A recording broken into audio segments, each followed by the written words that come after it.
Gold, trusted gold buyers. మీరు తాకట్టు పెట్టిన బంగారాన్ని విడిపించి ఈ రోజు ఉన్న మార్కెట్ ధరకు కొనబడను. చంద్రరావు గారి ప్రమాణ స్వీకారానికి లేదంటే ఆయన ఎలక్ట్ అయిన తర్వాత అసలు కనిపించలేదు. మొన్నెప్పుడో మీ నోట్తోనే మీరు చెప్పారు, మొన్నెప్పుడో వచ్చి కలిసాను. Why sir? వినాయక చవితి రోజే కలిశాను. ఆయన ఎన్నికైన తర్వాత 3 నెలలకు వచ్చి కలిశాను. నేను యాక్చువల్ ఏవైతే గుళ్ళు, కుల సంఘాలు, కళ్యాణపాలు ఏవైతే ఫైనాన్షియల్ రిటర్న్స్ ఉంటాయో ఆ సంఘంకు పెట్టుబడి పెట్టిన తర్వాత దాని మీద ఇన్కమ్ అనేది ప్రజలకు ఉండాలా, అప్పుడు ఆ సంఘం బలోపేతంగా అవుతుంది. కానీ డెడ్ ఇన్వెస్ట్మెంట్ చేయొద్దు అనేది నా ఆలోచన. ఒకటి పనికిరాని కట్టడం కట్టించే కన్నా దానివల్ల రిటర్న్స్ వచ్చే కట్టడం కట్టియడం కరెక్ట్ అనేది నా ఆలోచన. కళ్యాణపము ఖచ్చితంగా కిరాయిలు వస్తాయి, వాళ్ళకు ఆ సంఘంలో జమ అవుతూ ఉంటుంది. ఇది నా ఉద్దేశం. గుళ్ళు ఉన్నాయి, మానసిక పరిస్థితి బాగాలేనప్పుడు ప్రతి ఒక్కరం పోయేది గుడికే. ఎంత ఇబ్బందులు వచ్చినా, ఎంత డబ్బున్నోడైనా, ఎంత డబ్బు లేనోడైనా, పుష్కలంగా ఆరోగ్యంగా ఉన్నోడైనా ఒక్క పొద్దులు పట్టిపోతాడు. అనారోగ్యం ఉన్నోడు ఖచ్చితంగా బాగు చేయి భగవంతుడు అని దేవుని దగ్గరికి పోతాడు. కాబట్టి ఆ గుళ్ళకి కానీ, మసీదులకు కానీ, చర్చిలకు కానీ ఆ వాల్యూ ఉంది. కాబట్టి మనిషి ప్రశాంతంగా తన గురించి తాను కోరుకునే ఒకే ఒక్క ప్లేసు అవి దేవుడు ఉన్నటువంటి గుళ్ళు తప్ప వేరే అవకాశం అయితే ఉండదు. సంతోషాన్ని మిత్ర బృందానికి పంచుకోవచ్చు, లేదా పార్ట్నర్స్తో పంచుకోవచ్చు, లేదా కుటుంబంతో పంచుకోవచ్చు. కానీ కష్టాన్ని మాత్రం దేవునితోనే పంచుకుంటాం. అది ప్రతి ఒక్కరూ మన ఆత్మవిమర్శ చేసుకుంటే అర్థమవుతుంది. ఎవరం కోరుకున్న ఓ టైంలో భగవంతుడు జర నన్ను ఇది చూడని చెప్పి ఇట్లా అనే పోతాము అంతే. పొద్దున్న లేసాను అది ఖచ్చితంగా చేస్తాం. అది ఒక్క పూట దొరకలేదా రామచంద్రరావు గారికి? అయితే ఆయన పూట దొరకలేదంటే నేను అవన్నీ రోజు 35 నుంచి 40 సంఘాల ఇనాగ్రేషన్స్ ఉండే.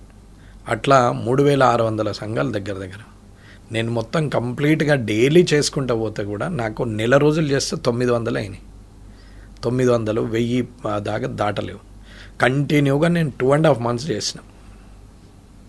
2.5 months చేస్తే ఇంకో 25% ఇంకా పెండింగ్ ఉన్నాయి, అవి చేయలేదు. ఇంకా కంటిన్యూగా 3 months, almost 3 months, 2.5 months means 82 days చేసాం కంటిన్యూగా.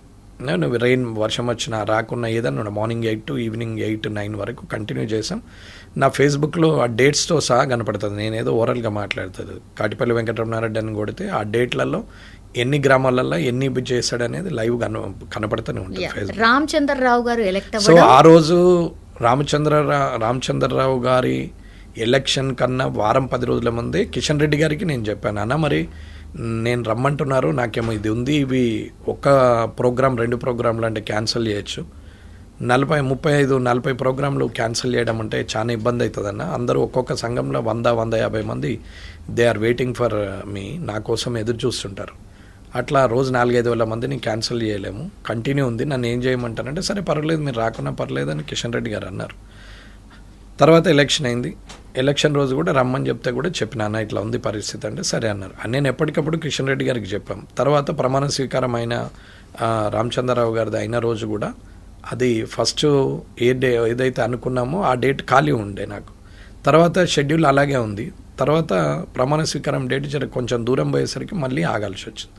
నాకు అక్కడ షెడ్యూల్ ఉండే, రామచంద్రరావు గారి దగ్గర కాలేదు. యాక్చువల్గా రామచంద్రరావు గారుతో నేను చాలా క్లోజ్గా ఉంటాను, చాలా హ్యాపీగా ఉంటాము. ఆయన మనిషిగా 100% చాలా జెన్యూన్, కల్మషం లేని వ్యక్తి.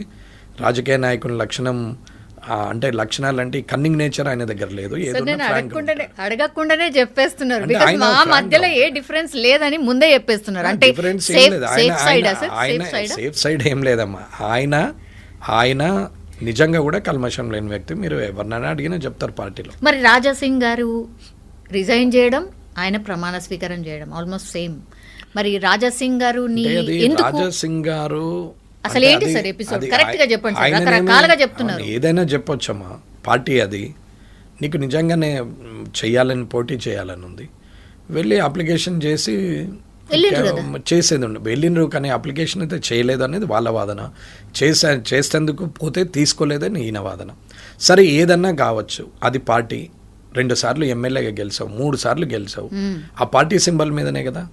ఇంటి గుట్టును బయటది పెట్టద్దు కదా. భార్య సింటిది కూడా ఎక్కడో దగ్గర తప్పు చేస్తుంది, భర్త సింటోడు కూడా ఎక్కడో దగ్గర తప్పు చేస్తాడు, పిల్లలు కూడా ఎక్కడో దగ్గర తప్పు చేస్తారు. కానీ మంచిని చూడాలి, కానీ ఒక్కసారి 2 సార్లు చెడు జరిగిందని దాన్ని పట్టుకొని మనం మంచినే మర్చిపోతే కష్టం.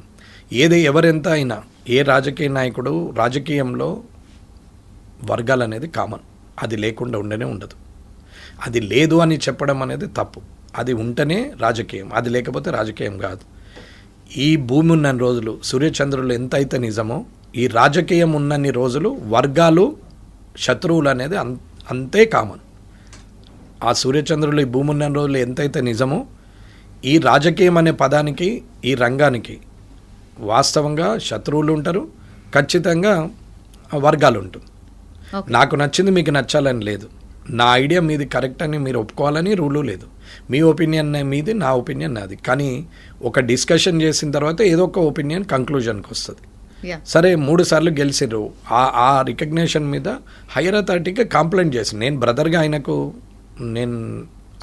నాకు 10 ఏళ్ళు ఇంచుమించుగా ఒక 8-10 ఏళ్ళు, నేను 8 ఏళ్ళన్నా పెద్దోడిని అనుకుంటున్నాను. నేనైతే 8-10 ఏళ్ళు పెద్దోడినే అనుకుంటున్నాను. 45 అట్లా ఉంటుండొచ్చు, నేనైతే 55.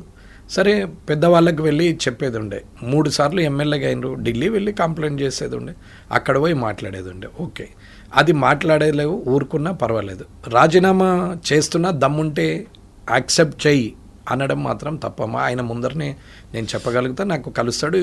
నిన్న మొన్న నాంపల్లి కోటలో కూడా కలిసినాం, హగ్ చేసుకుంటాం, అట్లా ఏం లేదు. అన్న అంటాడు, అన్న అంటా, నాకు కూడా ఆయన అంటే ఇష్టమే, అట్లేం లేదు. కానీ ఆయన దమ్ముంటే నా రాజీనామాను యాక్సెప్ట్ చేయని ఒక పార్టీకే సవాలు విసిరినప్పుడు, పార్టీ యాక్సెప్ట్ చేయకపోతే పార్టీ సున్నా అవుతుంది. పార్టీలో దమ్ము లేదని అంటారు. ఆ దమ్ము ఉందా లేదా అనేది క్వశ్చన్ వేసింది ఎవరు? రాజాసింగ్ గారు వేశారు. దమ్ము ఉంటే అని అన్నారు.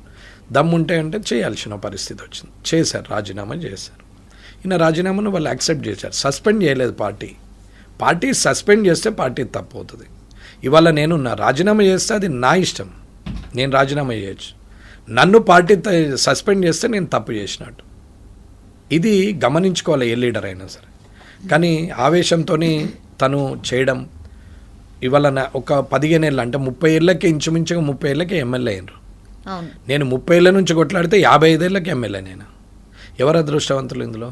ఇద్దరి మీద గెలిచిన నేనా, లేక 15 సంవత్సరాలుగా ఎమ్మెల్యే కొనసాగుతున్న రాజాసింగ్ గారు? 30 సంవత్సరాల్లోనే ఎమ్మెల్యేగా అయిన ఆయన అదృష్టవంతుడా? 55 సంవత్సరాలకు ఇద్దరి మీద గెలిచిన నేను అదృష్టవంతున్నా.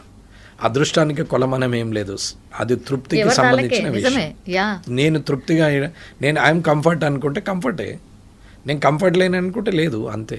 అది మన సైకాలజీ. మన మనసు ఏం ఆలోచిస్తుందో మన మెదడు అదే చెప్తుంది. మన మెదడు ఏదైతే చెప్తుందో అదే మనసు ఆలోచించుకుంటే తృప్తి అనేది కలుగుతుంది. ఆ తృప్తి లేనప్పుడు ఏ స్థాయికి పోయినా వ్యతిరేకత కామన్. ఈ పార్టీలకు పోతాడు, ఆ పార్టీలకు పోతారు అని బాగా పెద్ద ఎత్తున ప్రచారం. ఆయన ఎందుకు వెళ్తాడో ఆయన డైరెక్ట్ చెప్పాడు, నేను బీజేపీ మళ్ళీ పిలిస్తే వస్తాను కూడా అంటున్నాడు. పిలుస్తుండొచ్చు, పిలుస్తారు, భవిష్యత్తులో పిలుస్తారు. ప్రతి దానికి ఒక సమయం వస్తుంది. నేను అప్పుడే ఎన్టీ రామారావు గారిని నాగయ్య కాలంలో పుడితే నేను సావిత్రి గారిని పెళ్లి చేసుకుంటుంటే ఎంత చీప్గా ఉంటుందో, ఈ సమయంలో 1970లో పుట్టాల్సిన 1970లోనే పుట్టాలా, 1950లో పుడితే బాగుంటుండే అనుకుంటే తప్పు. అదే 1970లో పుట్టే నేను అయ్యో 2025లో పుడితే నేను ఇప్పుడు మంచిగా హ్యాపీగా ఉంటుంటే కదా, ఫుల్ ఎస్టాబ్లిష్ అయింది, డిజిటల్ ప్లాట్ఫామ్ ఉంది అని అనుకుంటే తప్పు కదమ్మా. ఎవరికి ఎప్పుడు ఏది రాసి ఉంటే అది జరుగుతుంది. కష్టపడడం మన వంతు, ఫలితం మాత్రం ఆ దేవుడు ఇస్తాడు. అది ఆలోచించకుండా ఆవేశపడి అందరము అంటే వాళ్ళ రేవంత్ రెడ్డి గారు ముఖ్యమంత్రి అయినరు, అయ్యో ఆయన వయసు నా వయసు సేమ్, నేను కాలేదు అంటే ఎలా?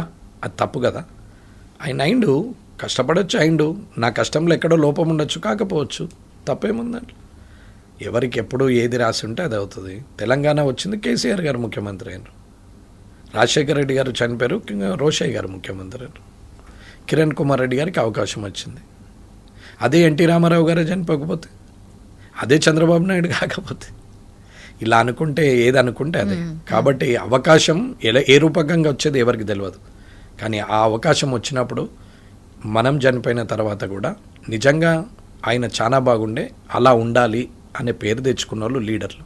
కానీ వీళ్ళందరూ అలాంటి ఆలోచన లేరు. నాన్ కరప్టెడ్ ముఖ్యమంత్రులు ఇద్దరు, ఒకరు కోట్ల విజయభాస్కర్ రెడ్డి గారు, రెండవది ఎన్టీ రామారావు గారు.